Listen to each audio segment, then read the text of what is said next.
Muy buenas tardes a todos ustedes, ¿cómo están? Les saludamos de acá desde el Ministerio Casa de David, vuestra casa, vuestro lugar donde el Señor nos ha puesto.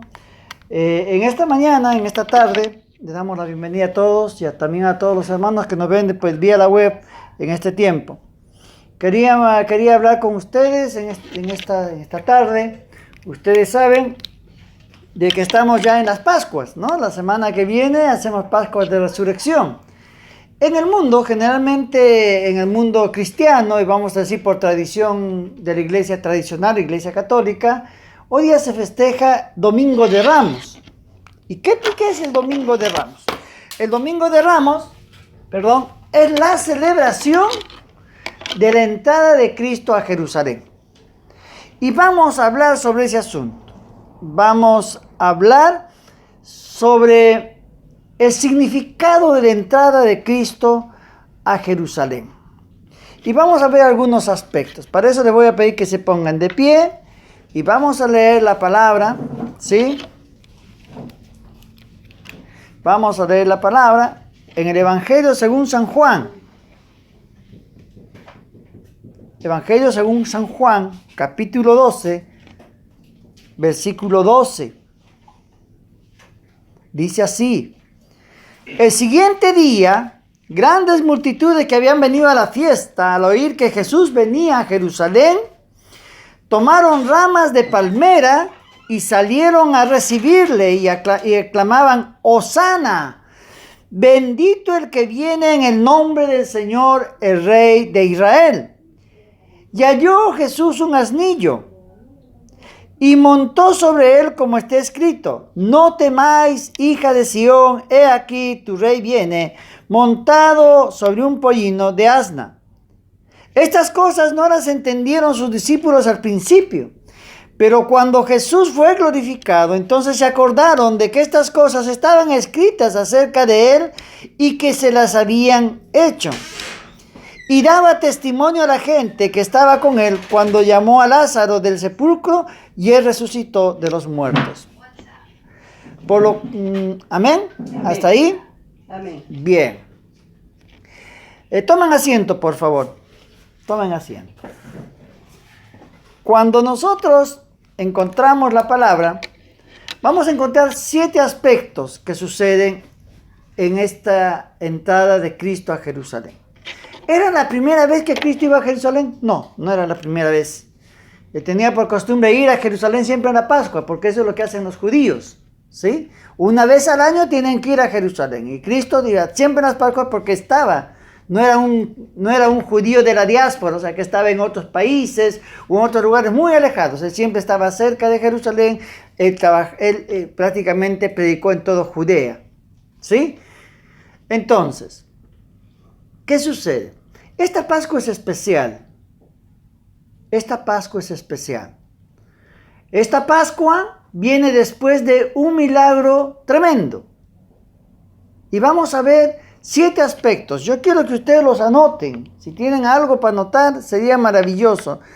Porque hay 7 cosas que vamos a anotar en esta prédica y en esta palabra. Y vamos a ir a los 4 evangelios para ir denotando las situaciones que se van dando. Primero, Cristo viene a predicar a Jerusalén y entra a Jerusalén después de un hecho trascendental, después de resucitar a su amigo Lázaro.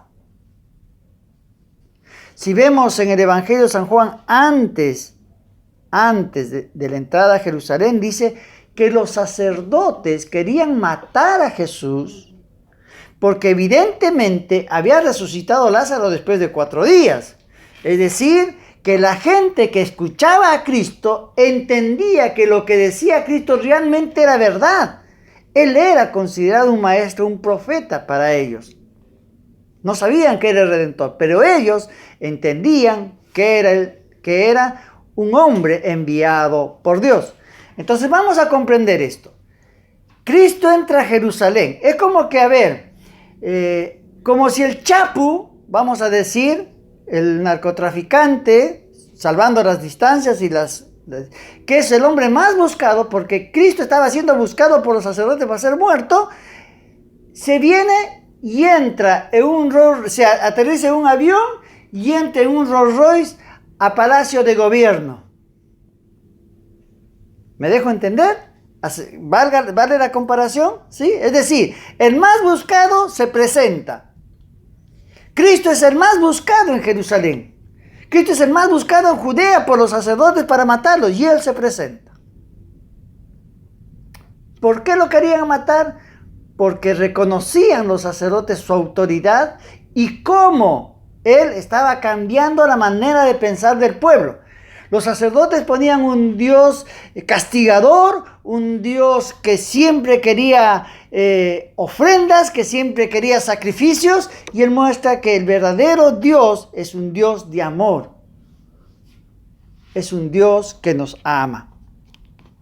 Otro aspecto que vamos a ver acá es que Cristo tenía ya todo preparado. Fíjense que él dice en la palabra, que él le dice a sus apóstoles, vayan al pueblo y tráiganme un pollino.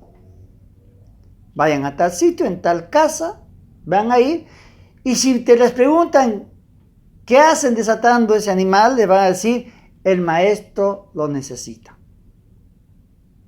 ¿Sí? Todo esto tiene un gran significado. ¿Sí? En la vida espiritual, Dios nos está queriendo mostrar esto. ¿Qué pasa con la resurrección de Lázaro? ¿Qué pasa con nosotros? Nosotros somos resucitados de una vieja vida, ¿verdad? ¿Sí o no? ¿Sí? Estábamos muertos, mas ahora tenemos un nuevo nacimiento en Cristo Jesús. Estábamos muertos en nuestros pecados. Sucede una cosa, que cuando sale Lázaro, encontramos que cuando sale él de la tumba, ¿qué dice Cristo?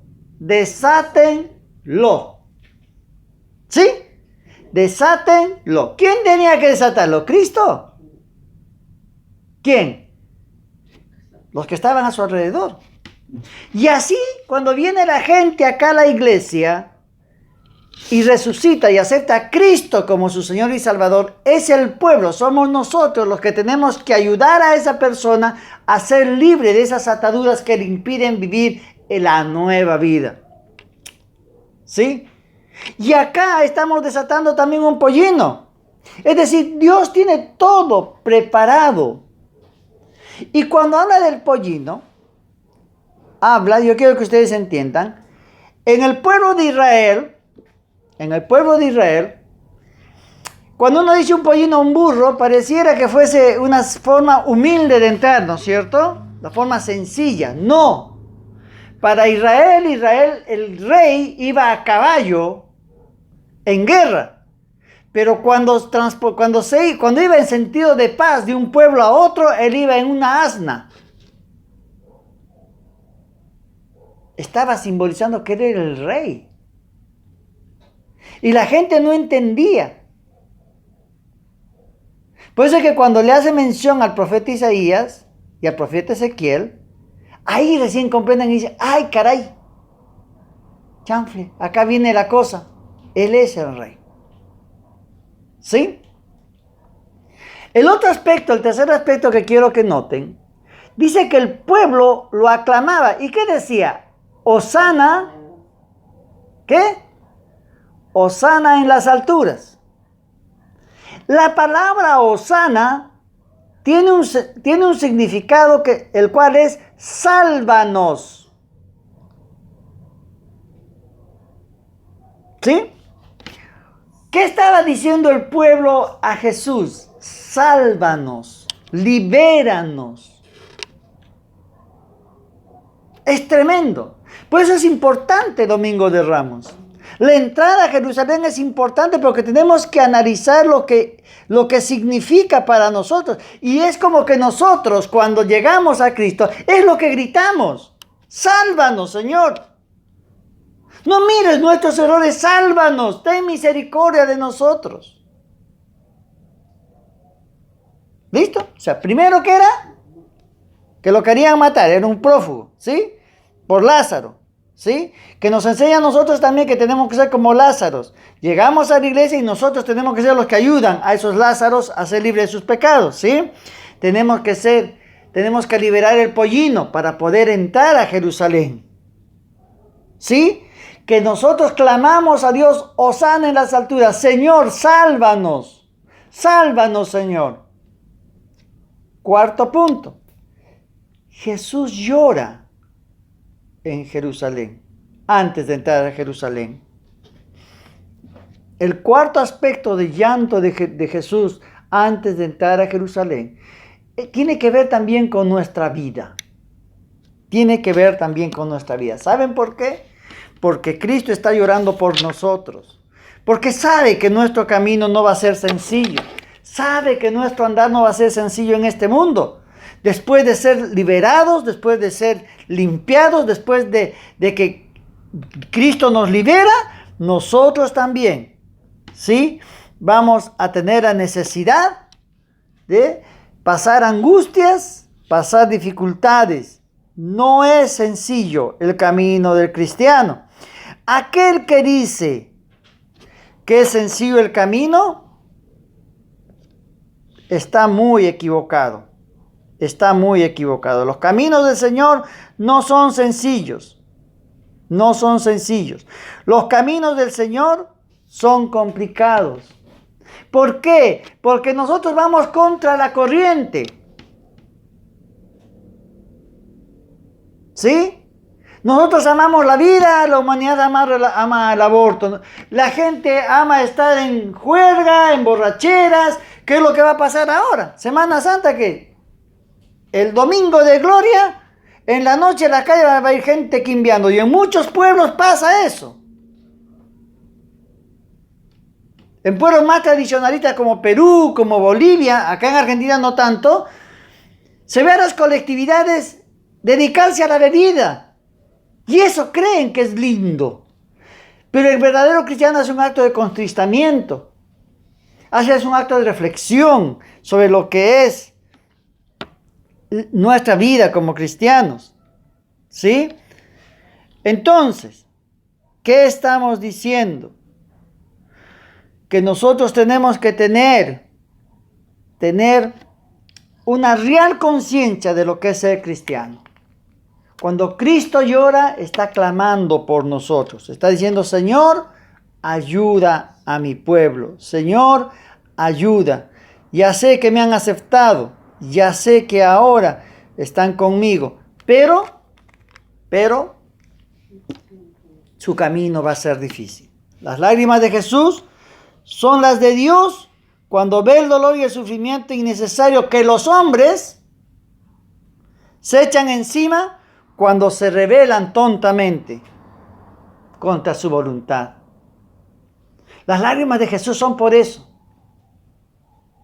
¿Y saben por qué? Porque muchos regresan al mundo después de estar en la iglesia. Muchos se vuelven al mundo. ¿Por qué? Porque les gusta más lo de allá que lo de acá. Y eso es por eso es que llora Cristo para este tiempo, ¿no? Lógicamente, si vamos a la parte histórica, estaríamos hablando que está llorando porque va a ser destruida Jerusalén mucho más adelante, no va a quedar piedra sobre piedra, y eso es lo que después ocurrirá, ¿verdad? Pero para nuestro tiempo, Cristo está llorando por nuestras situaciones. El quinto aspecto que vemos en la entrada de Jerusalén es algo interesante en cuanto a que cuando llega Cristo a Jerusalén esta vez, limpia el templo. ¿Sí? Limpia el templo. Ya, seguro que han escuchado miles de prédicas. Acá hay gente que tiene muchos años en el Evangelio y ha escuchado de que que cuando Cristo entra saca a todos los mercaderes, a los que venden palomas, vacas, corderos, tira las mesas de monedas porque se hacía cambio ahí para poder dar la ofrenda, para poder comprar el ganado, y Cristo limpia. ¿Y qué dice el Señor? Porque habéis hecho de mi casa cueva de ladrones. ¿Sí? Es otro aspecto que tiene que ver con nosotros. ¿Cómo estamos llevando nuestra vida espiritual? Cristo está entrando en nuestra vida. Lo recibimos, gloria a Dios, aleluya. Cristo llora porque nos dice, de veras, de veras. Tienes que limpiar tu cuerpo. Tienes que limpiar tu mente. Tienes que limpiar tu espíritu. Tienes que limpiar tus labios, tus oídos, tus ojos. Tienes que limpiarte. Necesito tu templo. ¿No han escuchado que dice la palabra que somos templo de qué? Del Espíritu Santo. ¿Y cómo puede entrar el Espíritu Santo en nosotros si estamos impuros, sucios? Y a veces el Señor muchas veces viene con chicote, vamos a decir así, y claro que nos da. ¿Por qué? Y nos dice, ay Señor, ¿por qué? Porque necesita que estés limpio. Y lo que pasa es que no nos damos cuenta qué parte en nuestra vida no está limpia. Porque muchas veces también conceptuamos algunas cosas que decimos, no, pero al Señor no le importa eso. Que es una pavada. ¿Qué se va a estar fijándose Dios? Y de repente Dios quiere que cambies ese carácter, esa forma de hablar, esa forma de pensar, en lo que te estás ocupando, en lo que pierdes el tiempo, en lo que ganas el tiempo. De repente hay algunas cosas que a Dios no le agradan. ¿Estamos ahí? ¿Sí? Y eso es lo que sucede en nuestra vida. Necesitamos tener el templo limpio. Necesitamos. Es de necesaria urgencia que limpiemos nuestro templo. Porque saben que cuando nuestro templo va a estar limpio, después dice la palabra más adelante, de que Cristo estaba en el templo enseñando, y los fariseos querían encontrarle culpa y acusarlo. Y eso nos va a pasar a nosotros. Si nosotros no tenemos el templo limpio, el diablo siempre va a venir a acusarnos. Siempre va a buscarnos.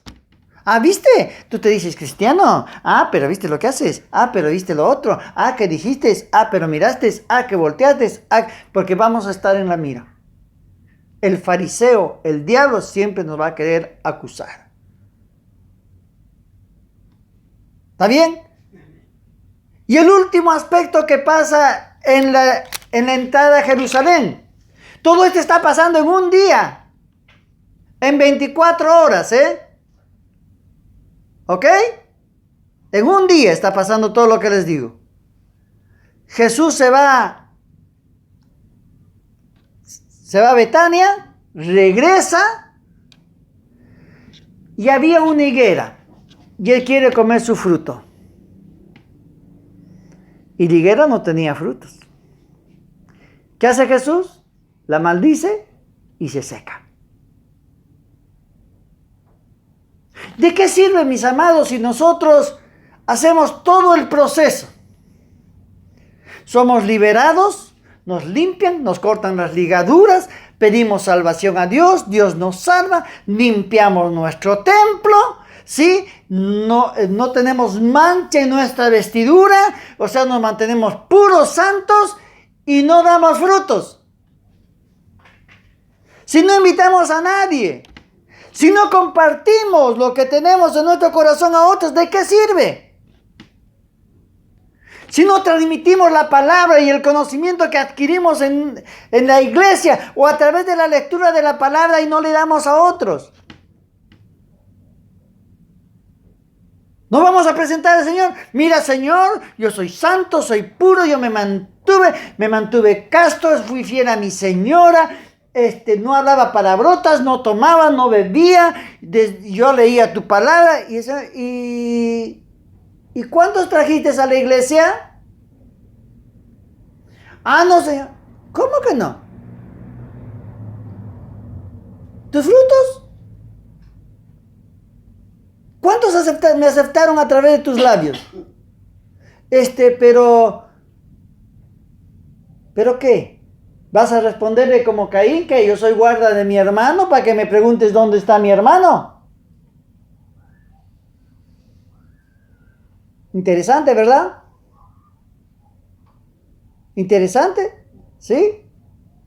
Au, yo también digo au, porque a mí también puede estar cayendo un palazo por ahí en la espalda, ¿no? Y es que la palabra en esta Semana Santa, para esto, Dios nos está llamando, amados. No solamente tenemos que ser conocedores de la palabra, no solamente tenemos que ser guardadores de la palabra, sino sembradores de la palabra. ¿Sí? A eso nos llama el Señor, a sembrar la palabra, a dar frutos para no ser secados. ¿Sí? Es importante estar activos en las cosas de Dios. ¿No? Acá tenemos una hermana que cuando llega a su trabajo, baja la prédica a sus amigas. Y eso es sembrar la palabra, está dando frutos. Está poniendo semillita. El día de mañana, ¿de dónde sabemos si esa amiga va a venir acá o va a ir a otra congregación, pero va a aceptar a Cristo como su Señor y Salvador? Eso es dar frutos. A pesar de ser la más pequeñita acá, es la que más trabaja. Y eso es bueno. ¿Sí?